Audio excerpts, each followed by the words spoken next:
Pakistani batter Khushdil sir sweep শটে direct গিয়ে চোখে আঘাত করে একেবারে রচিন রবীন্দ্র নিউজিল্যান্ডের খেলোয়াড়ের মাথায়।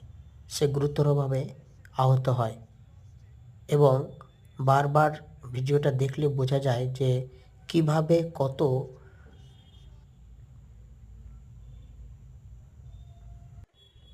জোরে হার্ট রেট ছিল সেটা বোঝা যাচ্ছে এবং সোজা গিয়ে তার চোখের ওপরের অংশে আঘাত পায়। এই আঘাত মূলত বোঝা যাচ্ছে যে এর কারণ হলো মাঠের ব্যাড কন্ডিশনের লাইটিং সিস্টেম, অর্থাৎ সুন্দর ভালো লাইটিং না থাকার কারণেই রচিন রবীন্দ্র বুঝতে পারেনি এবং ক্যাচ মিস করে সোজা গিয়ে আঘাত পায় তার চোখের ওপরের অংশ।